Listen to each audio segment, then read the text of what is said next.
की जो कहानी मैं आप लोग को सुनाने जा रहा हूँ वह एक ऐसे चोर की कहानी है जो पुलिस वालों की आंखों में झूल झोंकता तो झोंकता है। जज साहब के सामने ही उनकी आंखों में धूल झोंक के और वहाँ से फरार हो जाता है। और वो छोटा मोटा कोई जुर्म नहीं किया रहता है, कुल मिला के 900 करोड़ का वो चोरी किया रहता है।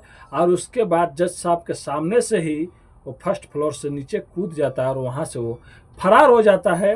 और 900 करोड़ में से लगभग 200 या 300 करोड़ का ही जो चीज़ रहता है, पैसे ज्वेलरी, वो बरामद होता है। लेकिन आज तक पुलिस या कोई भी ये पता नहीं लगा पाया कि आखिर में वो गया तो गया कहाँ, और ये खजाना जो पैसे था ये आखिर में कहाँ से कहाँ चला गया। तो दुनिया में बहुत से ऐसे लोग हैं जो खजाना खोजते हैं, गड़े जो मतलब दब गए हैं, ये सब चीज़ें के बारे में पता लगाते हैं। ऐसा एक शख्स था जो खजाना खोजते खोजते उसका बूढ़ा होने का टाइम आ जाता है, तब वो एक दिमाग लगाता है, कहता है कि मैं इधर उधर का खजाना खोजता हूँ इतिहास के पन्नों से कि कहाँ पे खजाना गड़ा है कहाँ पे नहीं गड़ा है। उससे अच्छा है कि जहाँ पे खजाना रखा हुआ है और जो चीज़ मेरे को मालूम है मैं वहीं से खजाना निकाल लेता हूँ। तब वो एक बैंक को चुनता है और उस बैंक में बहुत साजिश, बहुत चालाकी करके उस बैंक को लूटता है, जिसमें लगभग 900 करोड़ रुपए इंडियन करेंसी होता है। तो चलिए उस चोर के बारे में पूरी कहानी आप लोग को बताएंगे। उससे पहले आप लोग से रिक्वेस्ट करता है, आपका भाई बहुत मेहनत करता है, वीडियो बनाता है आप लोग के लिए। अपने भाई को सपोर्ट कीजिए, अगर आप हमारा वीडियो देखते हैं सब्सक्राइब कीजिए, दोस्तों को शेयर कीजिए, आपका भाई बहुत मेहनत करता है।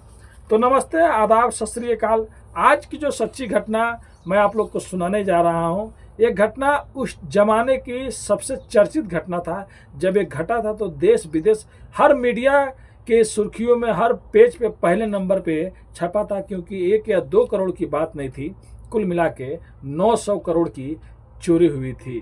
तो चलिए पूरी घटना को बताते हैं। कहानी शुरू होती है फ्रांस के नीस शहर से, जहाँ पे एक बैंक होता है जिसका नाम सोसाइटी जनरल होता है। इस बैंक का एक खासियत रहता है कि इस बैंक का जो दरवाज़ा रहता है वो लगभग 20 टन का होता है। और उस ज़माने में कई ऐसे बैंक रहते हैं जिसको सुरक्षा मतलब सबसे ज़्यादा माना जाता था। तो इस फ्रांस के बैंक को भी इसमें माना जाता था कि मतलब इसमें कभी कुछ हो ही नहीं सकता, क्योंकि ये जो बिल्डिंग था, जो घर था, ये पुराने दरवाजे, पुराना मतलब सब चीज़ों से बना था। जो ईंट लगा था उसमें भी सब लोहे लगा था, मतलब किसी को भेदना, किसी को तोड़ना दरवाज़ा कोई चाह ही नहीं सकता था। और जो उसका दरवाज़ा था, जो 20 टन का जिसका वेट था, वो तभी खुलता था जब सुबह 9 बजे सब कर्मचारी वहाँ पे आ जाते थे और शाम को जाने के टाइम उस दरवाजे को बंद कर दिया जाता था, जो लगभग 20 टन का वजनी था। बात 1976 जुलाई की बात है, जब लगभग 9 बजे उस बैंक के सारे कर्मचारी, सारे स्टाफ वहाँ पे आ जाते हैं और दरवाज़ा खोलने की कोशिश करते हैं, लेकिन दरवाज़ा उनसे खुलता ही नहीं, क्योंकि सब स्टाफ जब आ जाते थे तभी दरवाज़ा को खोला जाता था। जो फ्रांस का जो नीस शहर था वहीं की ये घटना है। अब 1-2 कर्मचारी आने के बाद और भी कर्मचारी आ जाते हैं, धीरे धीरे वहाँ पे भीड़ जुटने लगती है, लेकिन वो दरवाज़ा खुलने का नाम ही नहीं लेता है। फिर वहाँ के जो एम्प्लॉय होते हैं, जो वहाँ के और भी लोग रहते हैं, सब आके कहते हैं कि यार बैंक खोलो और हम लोग को पैसे लेने जिसका जितना ज़रूरत रहता है, क्योंकि सब लोग उस लॉकर में पैसे भी रखते थे और अपने हिसाब से पैसे भी लेते थे। और वहाँ का सबसे बड़ा वो बैंक था। और सुरक्षा में ऐसा था कि वहाँ के खुद जो बैंक में कर्मचारी थे वो मानते थे कि यहाँ पे गार्ड वार्ड कुछ नहीं है। उस जमाने में कोई भी एटीएम कार्ड नहीं रहता था, सबको बैंक ही जाना पड़ता था। और वो अपनी बैंक के जो दीवार थे, जो दरवाजे थे, उन पर वो विश्वास करते थे, मतलब कोई चीज़ उस जमाने में नहीं खड़ा करते थे। जब सुबह सुबह सब लोगों का भीड़ जुट जाता है और बैंक का दरवाज़ा खुलता ही नहीं है, जो मेन गेट होता है, तब कोई कहता है कि यार जिसने इस दरवाज़ा को बनाया है, पहले भी ऐसा हो चुका है, जब बैंक का मेन डोर खुलता नहीं है, जो 20 टन वजनी रहता है, उन लोगों को बुलाया जाए। जब उन लोग को बुलाया जाता है और वो लोग जब आते हैं और वो लोग भी खोलने की कोशिश करते हैं तो खुलता ही नहीं है। फिर कैसे भी करके बैंक को खोलना रहता है। फिर धीरे धीरे कोई कहता है कि ड्रिल मशीन लेके आओ, और ड्रिल मशीन से, वेल्डिंग मशीन से हम लोग थोड़ा सा कटिंग करके, और कोई आदमी हाथ डाल के देखेंगे पीछे कुछ फंस तो नहीं गया है, क्योंकि और कोई रास्ता ही नहीं था उस बैंक में जाने के लिए, बस उस दरवाजे के सिवाय। वो भी 20 टन का था और उसको खोलना भी आसान नहीं था।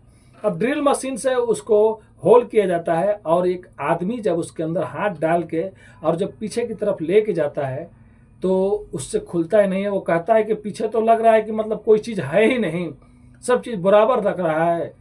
तब आदमी कहता है कि ऐसे कैसे हो सकता है, कोई अंदर गया ही नहीं तो ऐसे कैसे हो सकता है। फिर सब लोग अचंभा में पड़ जाते हैं, पूरा लोग वहाँ पे जुट जाता है, धीरे धीरे पूरा वहाँ पे चारों तरफ ये फैल जाता है। फैलने की बात फिर सब लोग बात करते हैं कि कैसे न कैसे दीवार को तोड़ा जाता है, और दीवार तोड़ने के बाद अंदर चला जाएगा। लेकिन दीवार को तोड़ना भी मुश्किल होता है, नामुमकिन रहता है, क्योंकि उसमें भी लोहे लगे रहते हैं। अब बैंक को कैसे भी कुछ टाइम में खोलना है। फिर धीरे धीरे बिल्डिंग वाले को बुलाया जाता है और ड्रिल मशीन से वो बड़े दरवाजे को तोड़ दिया जाता है। मतलब कटिंग करके इतना कटिंग किया जाता है जितना में एक आदमी उसके अंदर चला जाए। अब जैसे ही एक आदमी बैंक के अंदर जाता है, वो चीखने और चिल्लाने लगता है कि बैंक तो लूट गया, बैंक तो लूट गया। वो फ्रेंच भाषा में बोलने लगता है। फिर धीरे से एक और आदमी जाता है। ऐसे कर करके कम से कम कुछ और आदमी बैंक के जाते हैं। बैंक के अंदर जाने के बाद अफरा तफरी मच जाता है, क्योंकि जब बैंक के अंदर जाते हैं जो, तो देखते हैं कि मेन दरवाज़ा तो अंदर से ऐसे लग रहा था कोई वेल्डिंग मार के पूरा दरवाज़ा ही बंद कर दिया है। और जिधर किल्ली उल्ली रहता है बंद करने वाला, उसको भी वेल्डिंग मार दिया, उसी में चिपका दिया है।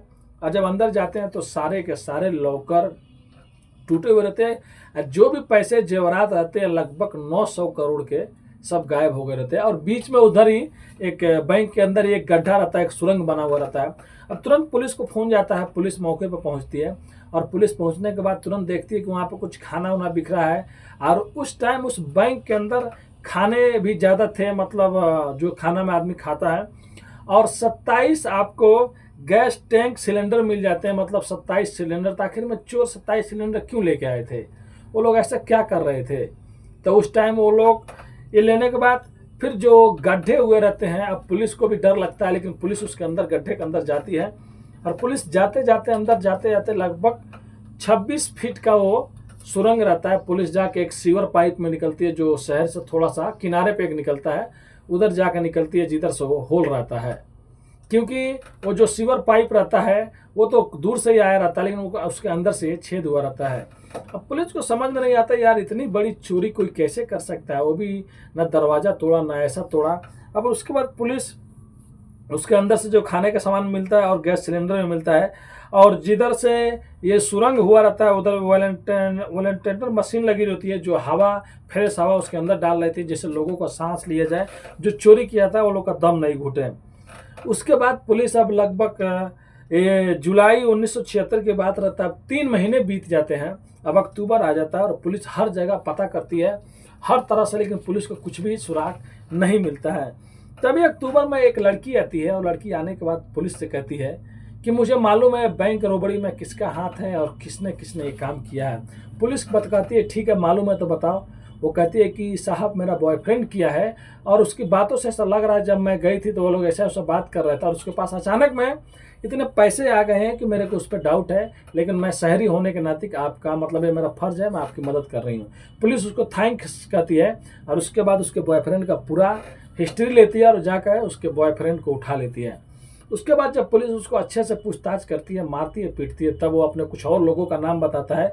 जब सब लोगों को पुलिस अरेस्ट कर लेती है, अब सब लोगों से पूछताछ करने लगती है कि बताओ तुम लोग मतलब ऐसे कैसे कर दिए। सब लोग अपना गुनाह कबूल कर लेते हैं, लेकिन पुलिस को एक चीज़ का डाउट रहता है, क्योंकि जितने भी ये छोटे छोटे क्रिमिनल कुछ 8-10 पकड़े जाते हैं, ये लोग मतलब इतनी बड़ी चोरी का अंजाम नहीं दे सकते, वो भी 900 करोड़। और इतना इन लोगों का दिमाग नहीं है कि लोग अंदर से ऐसा कर सकते हैं। जिस बैंक को मतलब दुनिया मानती थी कि कभी चोरी नहीं हो सकता, और वहाँ के जो एम्प्लॉय थे बैंक में जो काम करते थे, वो भी यही सोचते थे कि हम लोग बस एक जगह में रहेंगे, और उसके बाद बैंक शाम के टाइम में बंद हो जाता था, और जाने के बाद बैंक में कोई भी आ भी नहीं सकता था।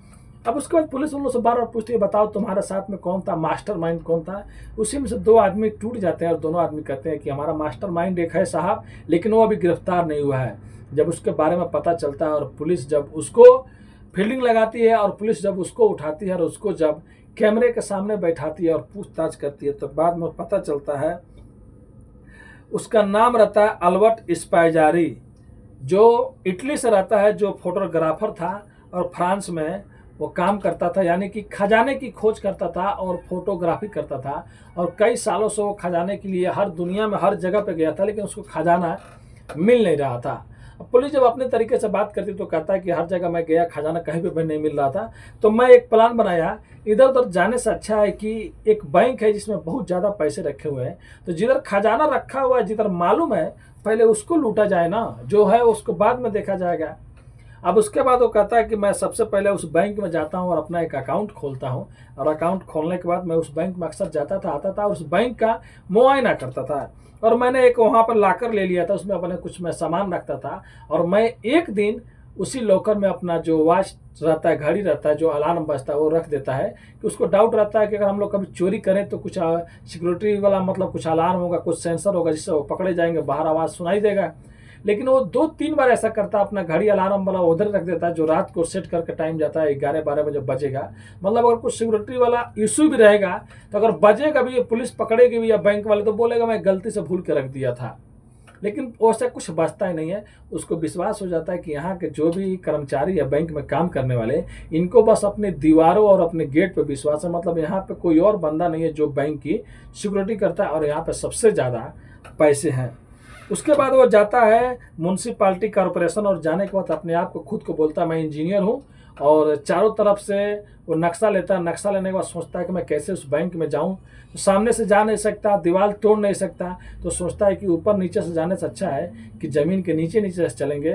तो सबसे पहले वो नक्शा देखने के बाद एक सीवर पाइप आता है, सीवर पाइप के अंदर जाता है, और वहाँ से वो अंदाज़ा लगाता है, नापता है कि लगभग 25 या 26 फीट का सुरंग बनाए तो उस मतलब बैंक के अंदर जा सकते हैं। अब वो अकेले तो 26 फीट का सुरंग बना नहीं सकता, टनल बना नहीं सकता। उसके बाद वो कुछ आदमियों को ढूंढने लगता है, तभी उसका एक गिरोह से सामना होता है, जो कि बदनाम गिरोह होता है, जो मतलब छोटी मोटी चोरियां करते थे। उसके पास जाता है और उनको पूरा आइडिया देता है, कहता है बैंक लूटना है और इतने दिन तुम लोग का भी गुस्सा आएगा। वो लोग भी रेडी हो जाते हैं, लेकिन ये कहता है कि एक शर्त है, बैंक दिन में नहीं मतलब हम लोग लूट सकते हैं, और वो पहले उससे पहले हम लोग को टनल बनाना पड़ेगा, तो ये काम हम लोग को रात में ही करना पड़ेगा। वो लोग तैयार हो जाते हैं और धीरे धीरे करके 26 फीट का सुरंग ये लोग 2 महीना में बना लेते हैं, बैंक के मतलब सीवर पाइप से अंदर अंदर बैंक के अंदर जाने के लिए। और उसके बाद ये लोग अब इंतजार करते हैं, जो थोड़ा सा छोड़ दिए रहते हैं 2-3 फीट, कि हम लोग बाद में इसको एक ही दिन तोड़ेंगे। अब किस दिन छुट्टी रहता है, हॉलीडे रहता है, उस दिन हम लोग इस बैंक को लूटेंगे। तब ये लोग का सैटरडे का दिन आता है। पहले ये लोग खाना वाना, गैस सिलेंडर सब रख लिए रहते हैं, और शनिवार के दिन शाम को ये लोग मतलब उस सुरंग में घुसते हैं, और घुसने के बाद अपना 2-3 घंटा जो काम रहता है वो काम करते हैं, और उसके बाद उस बैंक के अंदर एंट्री कर जाते हैं। यानी कि आतवार को, संडे को बैंक वैसे ही बंद रहेगा, कोई आएगा नहीं देखने के लिए। तो ये लोग बैंक में जाने के बाद सबसे पहले जो सिलेंडर रहता है, कुछ और भी पदार्थ लिए रहते हैं, उससे वो जो मेन गेट का दरवाजा होता है जो 2 पल्लों में खुलता है, उन दोनों को एक ही में सटा देते हैं, मतलब चुन देते हैं, और जो खुलने वाला चीज़ रहता है सबको एक ही में पैक कर देते हैं। मतलब कोई अगर अचानक में आया भी तो दरवाजे से ही वो आ सकता है अंदर, दीवार तोड़ के आएगा नहीं, दरवाजा खुलेगा नहीं तो आएगा कैसे, तब तक ये लोग यहाँ से फरार हो जाएंगे। उसके बाद ये लोग लगभग शनिवार की रात को घुसते हैं, शनिवार की रात को रहते हैं वहाँ पे, पूरा बैंक को तोड़ते हैं, लूटते हैं सामान, और उसके बाद पूरा दिन संडे को रहते हैं, और बाकायदा खाना लेके गए रहते हैं, खाना उन्हें सब खाते हैं वहाँ पे, और संडे को इवनिंग को लोग वहाँ से निकल जाते हैं। यानी कि 24 घंटा लोग उसी बैंक में गुजारते हैं, और किसी को कुछ खबर ही नहीं पड़ता है, और उसके बाद ये लोग वहाँ से निकल जाते हैं। अब एक घटना, पुलिस तुरंत चार्जशीट दाखिल करती है, और जो भी चीज़ रहता है, और इसको जज साहब के सामने अल्बर्ट को और उसके गिरोह को पेश करती है। तो उसके गिरोह को तो कुछ साल का ही सजा होता है, लेकिन अल्बर्ट की दिमाग और चालाकी, और एक ऐसा आदमी रहता है जो खजाना के लिए इतना नीचे गिर जाता है, तो लगभग पुलिस को 200-300 करोड़ का कुछ मतलब माल मिल जाता है, जब्त हो जाता है, वो लोग बताते हैं तो। लेकिन फिर भी अभी 25%, 100 में से 20-25% मिला रहता है, और 75% 700 करोड़ नहीं मिला रहता है। उसके बाद जज साहब कहते हैं कि देखो, अगर तुम बता दिए तो तुम्हारी सज़ा कुछ कम हो जाएगा, लेकिन अगर तुम नहीं बताए तो तुम्हारा जीवन भर तुम जेल में रहोगे। तब जज साहब सुना देते हैं आजीवन कारावास, कहते हैं कि तुम आजीवन कारावास जेल में रहोगे। पुलिस वाले भी पूछते हैं, लेकिन बाद में वो एक नोट लिखता है, एक कोड वर्ड लिखता है, और लिखने के बाद जज साहब को देता है, और कहता है कि जज साहब यहीं पे पूरे खजाने रखे हुए हैं। अब जज साहब कहते हैं कि ये बताओ, ये है क्या कोर्ट वर्ड में तुम लिखे हो?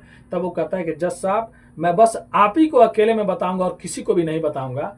अब वो जज साहब उसको अपने रूम में लेके जाते हैं, जो मतलब जहाँ पे अदालत होता है उसके बाहर में, वो फर्स्ट फ्लोर पर रहता है। और जैसे वो जज साहब को अपनी पूरी घटना बताता है, थोड़ा टाइम लेता है, घुमा फिरा के बताता है, सामने एक विंडो रहती है, खिड़की रहती है, तुरंत वहाँ से वो छलांग लगाता है और नीचे गिरता है। नीचे गिरने के बाद वहीं पे एक बाइक पहले से ही खड़ी रहती है, बाइक लेता है और फरार हो जाता है। तो सोच सकते हैं एक जज को वो मतलब इधर उधर बात करके भरमा के वहाँ से वो भाग जाता है। और ऐसा भागता है कि दोबारा वहाँ के जो फ्रांस की पुलिस होती है, जो वहाँ के जज साहब होते हैं, जिसको आजीवन कारावास का सजा हो चुका है, उसके बाद भी उससे पूछ रहे हैं, बताओ इतने ज़्यादा पैसे तुम कहाँ पर रखे हो। फिर भी वो भुलिया के चुतिया बना के वहाँ से जज साहब को और वहाँ की पुलिस से वो भाग जाता है। और भागने के बाद कभी दोबारा वो मिलता नहीं है, पुलिस खोजती रहती है। लेकिन बात 1976 से 1989 आ जाती है। 8 जून की बात रहती है, जब इटली से खबर आती है फ्रांस में। इन लोगों को भी मालूम रहता है वो इटली से रहता है। जब इटली से कॉल आता है तो पता चलता है, जो अल्बर्ट स्पाइजारी रहता है वो फ़ोन करके उसकी माँ कहती है कि अब मेरा बेटा इस दुनिया में नहीं रहा और वो मर चुका, उसका डेड बॉडी मेरे घर के सामने पड़ी हुई है।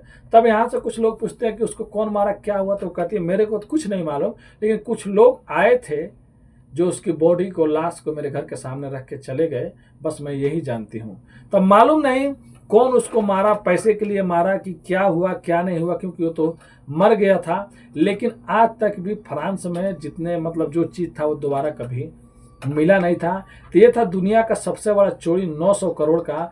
ये मास्टरमाइंड यही था उन चोरियों का। तो और लोग तो जेल में चले जाते हैं, लेकिन ये बेचारा 1989 में ये अपना दम तोड़ देता है। कोई इसका ही साथी, कोई इसका भी दोस्त। पैसे के लिए आदमी कोई क्या नहीं करता है। ये दूसरे देश में जाके दूसरा आदमी को धोखा देता है, इसको भी कोई धोखा दिया था। तो ये थी खबर आज की 900 करोड़ की चोरी की, जहाँ पे जज साहब को भी भुलिया देता है और पुलिस को भी भुलिया देता है। और ऐसा एक प्लान बनाता है, जो भी सुनता था वो कहता था यार उस बंदे में दम है। वो अगर इतिहास के पन्नों से मतलब खजाना ढूंढता था कि खजाना है कि नहीं है, फिर बाद में उसके दिमाग में आता है तो बैंक को ही खजाना समझ लेता है कि खजाना यहीं पे रखा हुआ है, तो इधर उधर क्यों जाना। तो ये थी आज की कहानी। ये कहानी सुनाने का उद्देश्य किसी का भी दिल दुखाना नहीं है, बस आप लोग को जागरूक और सचेत करना है। अगर आप लोग हमारे चैनल पर नए हैं तो चैनल को सब्सक्राइब, लाइक, शेयर, कमेंट करना मत भूलिए। धन्यवाद।